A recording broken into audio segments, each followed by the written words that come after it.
नमस्कार दोस्तों, sociology YouTube channel पे आप सभी का स्वागत है। आज हम लोग बार बार विभिन्न परीक्षाओं में पूछे जाने वाले 20 प्रश्नों को सॉल्व करेंगे। तो आज का पहला प्रश्न है, जजमानी व्यवस्था में वस्तुओं एवं सेवाओं का आदान प्रदान कैसे किया जाता है? विकल्प है प्रथा के अनुसार, वस्तु मूल्य के अनुसार, कानून के अनुसार, इसमें से कोई नहीं। तो आप लोगों को बता दें, जजमानी व्यवस्था का जो है सबसे पहली बार अध्ययन विलियम वाइजर द्वारा किया गया था। यह उत्तर प्रदेश का एक गांव है करीमपुर गांव, उसका अध्ययन करके एक पुस्तक लिखी गई थी, द हिंदू जजमानी सिस्टम। उसी पुस्तक में जजमानी व्यवस्था का पहली बार उल्लेख किया गया था और इसमें उन्होंने जजमानी व्यवस्था को प्रकार्यात्मक बताया था विलियम वाइजर ने। उसके बाद विद्वानों ने इसका अध्ययन किया तो बताया, कुछ विद्वानों ने इसको प्रकार्यात्मक माना, कुछ दुष्प्रकार्यात्मक मानते हैं। तो आप लोगों को बता दें कि जजमानी व्यवस्था में सेवाओं का आदान प्रदान जो होता है वो प्रथा के अनुसार होता है। तो इस प्रकार से ए विकल्प क्या हो जाता है, सही हो जाता है। दूसरा प्रश्न है, किसने कहा कि उत्पादन प्रणाली संस्कृति का निर्धारण करती है?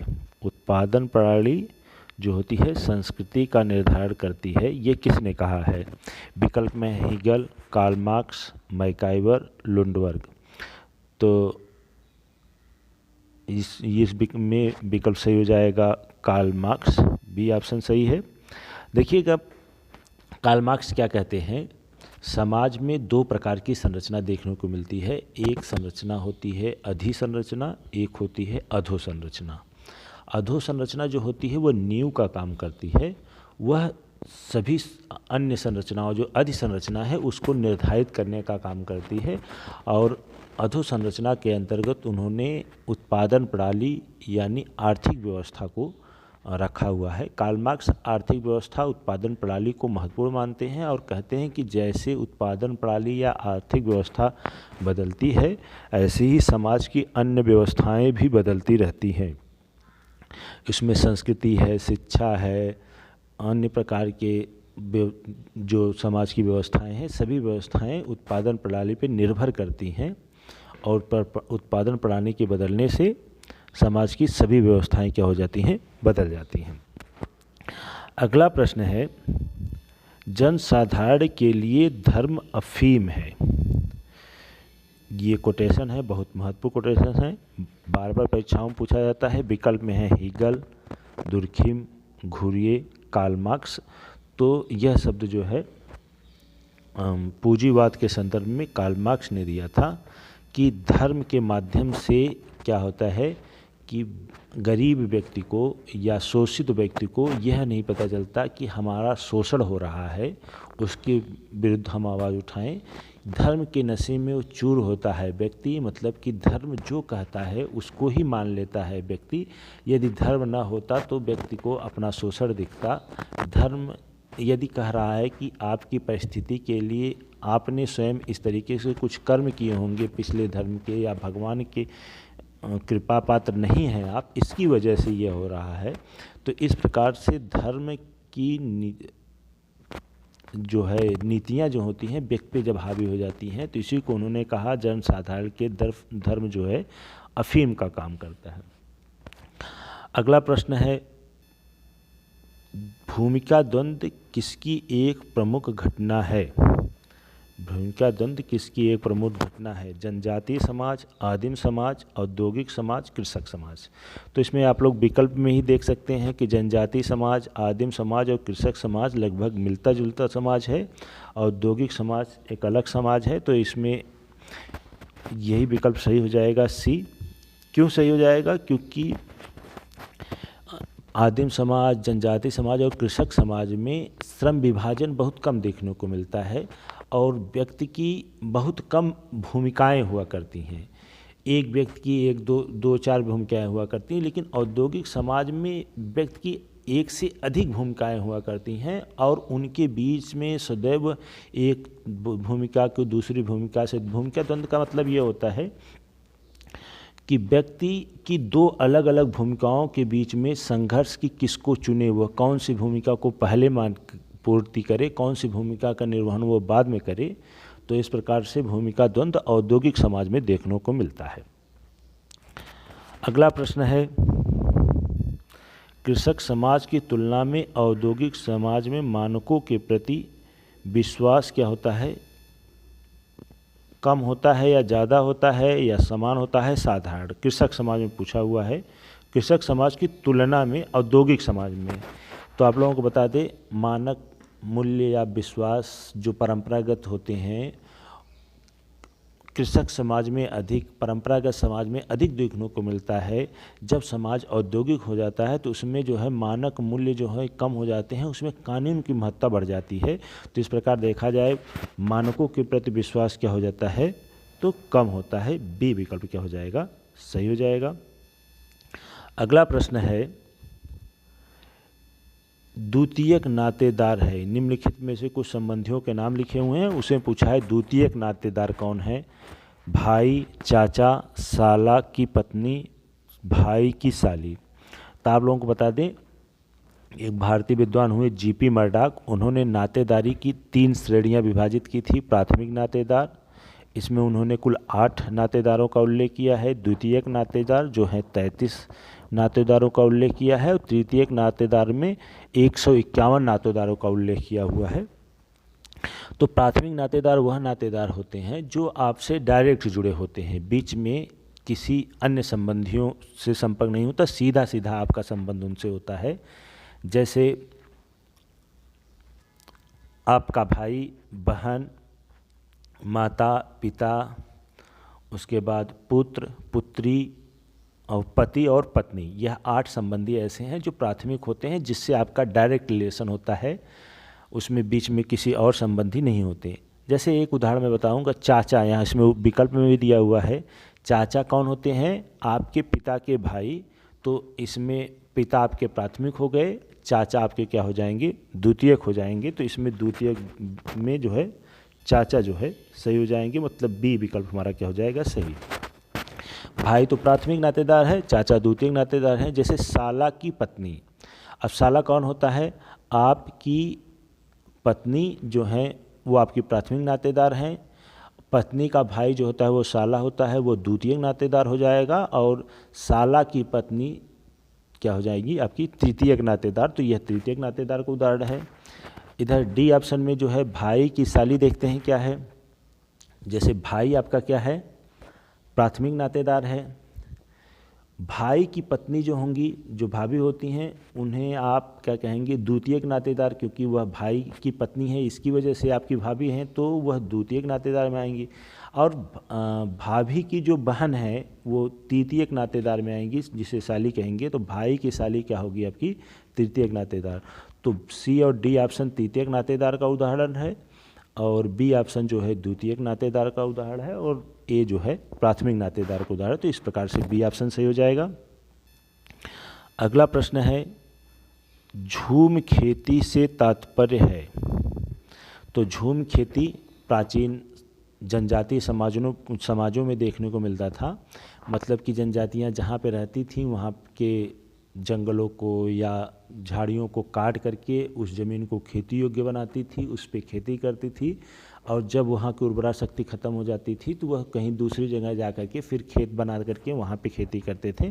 तो इसे स्थानांतरित खेती या अस्थाई खेती के नाम से, अस्थाई खेती नहीं, अस्थाई मतलब जहाँ बराबर किया जाए, अस्थाई का मतलब कि एक बार वहाँ पे कर लिए, वहाँ की उर्वरा शक्ति खत्म हो गई तो उसके बाद दूसरी जगह पे हम क्या करेंगे, प्रस्थान कर जाएंगे। तो उसे स्थानांतरित या अस्थाई खेती के नाम से जाना जाता है।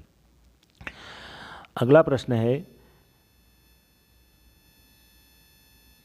प्रश्न है कि बाह समूह शब्द का सर्वप्रथम प्रयोग किसने किया। बाह समूह शब्द का सर्वप्रथम प्रयोग किसने किया। तो विकल्प में है C.H. कूले, बेल, समनर और स्मॉल। तो आप लोगों को बता दें कि समूहों को विभिन्न विद्वानों ने अलग अलग प्रकार से बांटा है।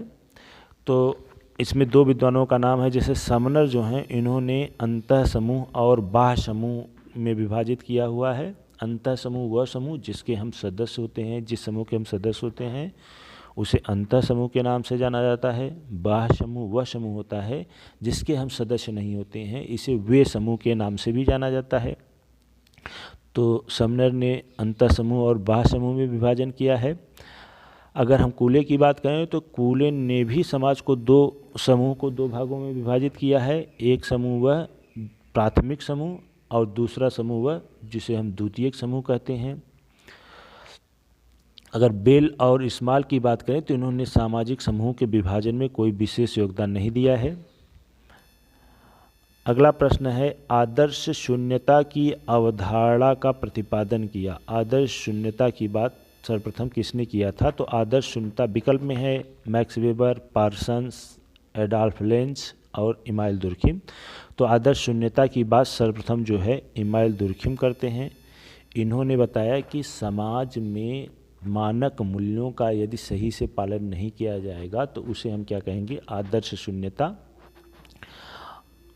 इन्होंने जो है बताया कि समाज में थोड़ा बहुत अपराध होते रहना चाहिए। अपराध होने से समाज में क्या होता है? कानूनों का पालन कड़ाई से किया जाता है और नए नए कानूनों का निर्माण होता है। यदि अपराध समाज में नहीं होगा तो कानून भी नहीं बनेंगे और समाज जो हो जाएगा शिथिल हो जाएगा। तो इस प्रकार से थोड़ा बहुत अपराध जो है समाज में आवश्यक है। अगला प्रश्न है कि जाति का प्रजातीय सिद्धांत किसने प्रतिपादित किया? देखिए, जाति के विभिन्न विभिन्न सिद्धांत हैं, तो यहाँ पूछा हुआ है प्रजातीय सिद्धांत किसने प्रतिपादित किया था। तो हम सबको देख लेते हैं। नेस्फील्ड जो हैं जिन्होंने बताया कि जाति की उत्पत्ति जो है व्यवसाय के आधार पे। नेस्फील्ड ने किसे बताया? व्यवसाय के आधार पे। इबेटसन ने बताया कि जाति की उत्पत्ति जो है वह उद्विकास के माध्यम से जातियां जो है धीरे धीरे उद्विकसित होकर के विकसित हुई थी। प्रजाति का सिद्धांत जो है रिजले द्वारा दिया गया है। रिजले ने बताया कि प्रजातियों के आधार पे ही जाति की उत्पत्ति हुई। तो हमारा सी ऑप्शन सही हो जाएगा। अगर हम होकार्ट और सेनार्ट की बात करें तो इन्होंने बताया कि जाति की उत्पत्ति धार्मिक कारणों से हुई है। तो इस प्रकार से सी ऑप्शन सही हो जाता है। अगला प्रश्न है कि किसने सभ्यता का चुनौती और प्रत्युत्तर का सिद्धांत प्रस्तुत किया है या किसने दिया हुआ है? सोरोक्यून, अर्नाल्ड टाइनवी, स्पेंसर, पेरेटो। तो आप लोगों को बता दें, चुनौती और प्रत्युत्तर का सिद्धांत जो है अर्नाल्ड टाइनवी द्वारा अपनी पुस्तक द स्टडी ऑफ हिस्ट्री में दिया गया है।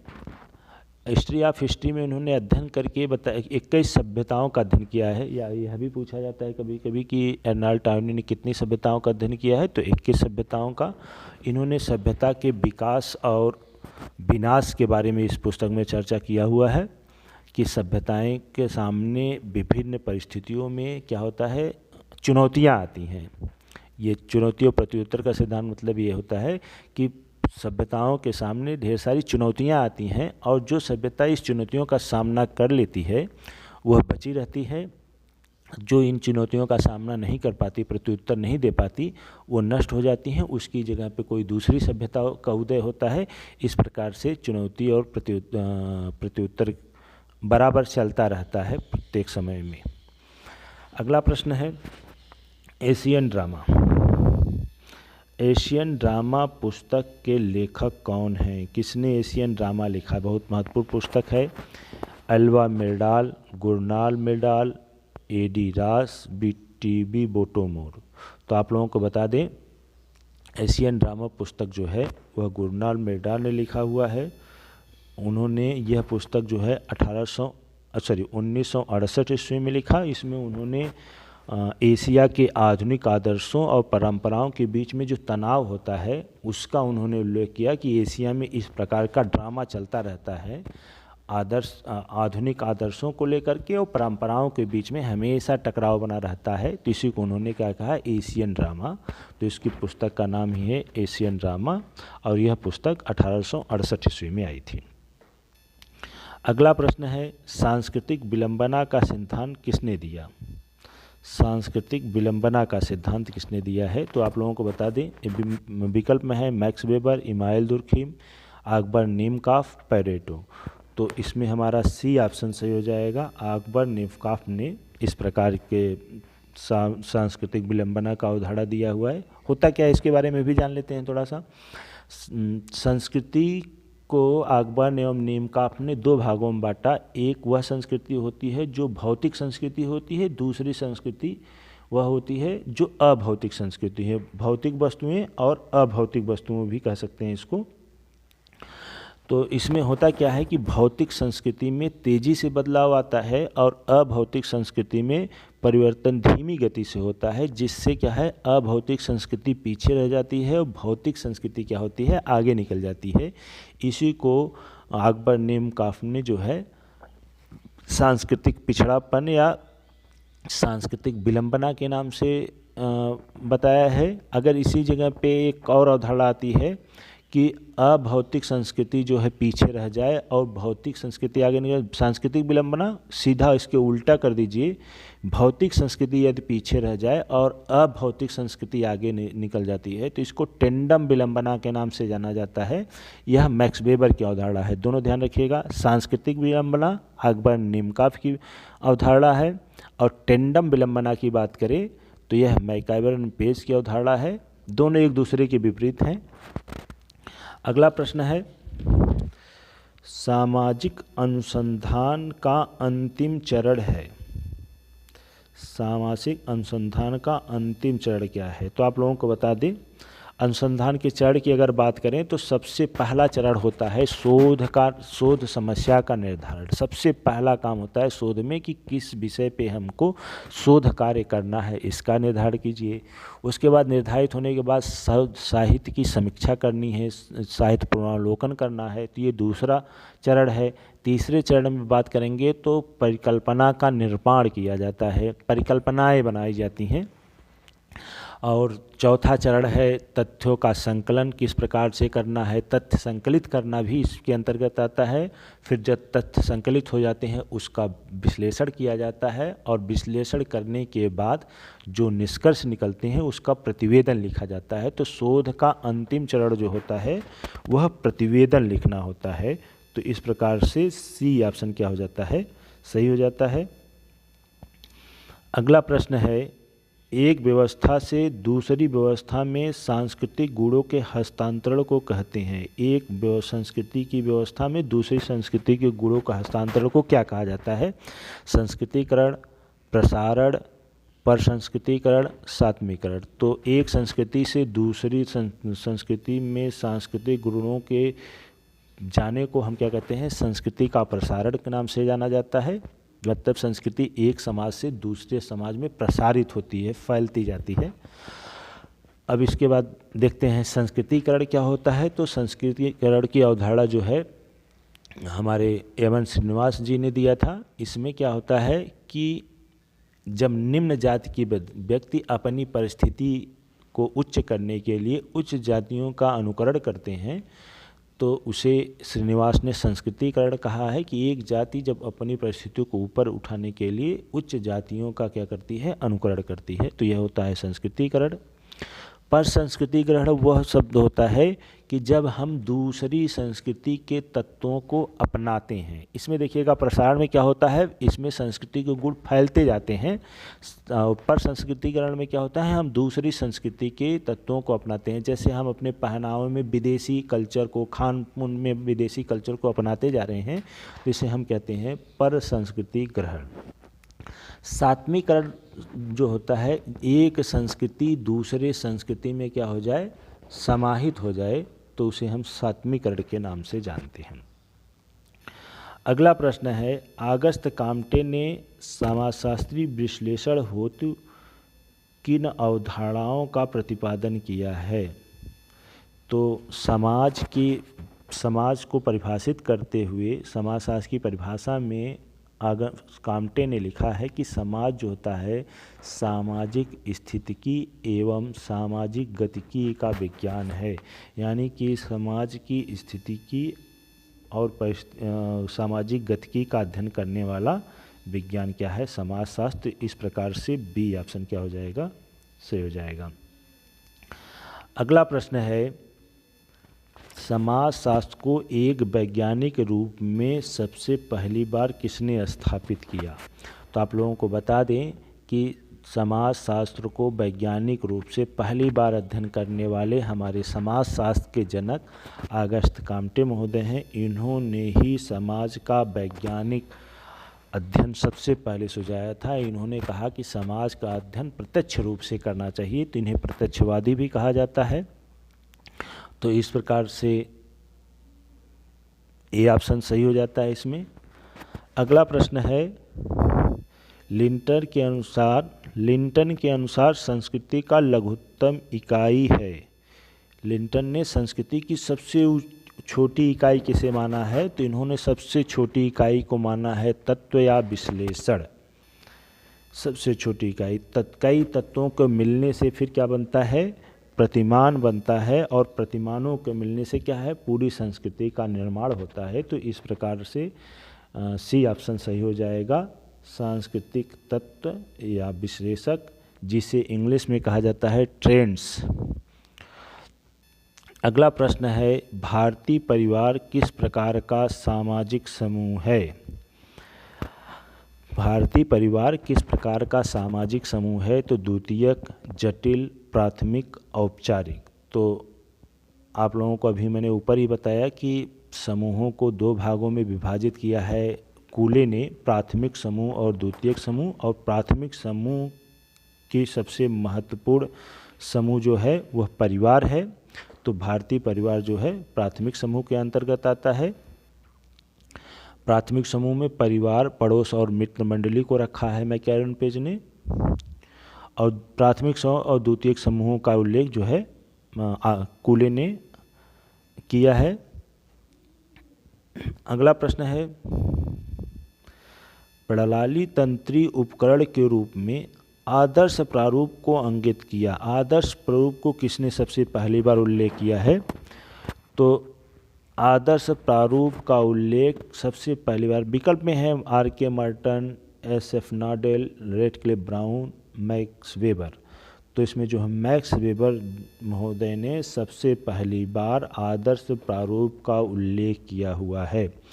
आदर्श प्रारूप क्या होता है, किसी भी सामाजिक घटना या व्यवस्था का जो है अध्ययन करने की एक विधि है, जिसके माध्यम से हम उस घटना का क्या करते हैं, विश्लेषण करते हैं, और इसके आधार पे हम उस घटना की अच्छी है या बुरी है आदि क्या करते हैं, विश्लेषण करते हैं।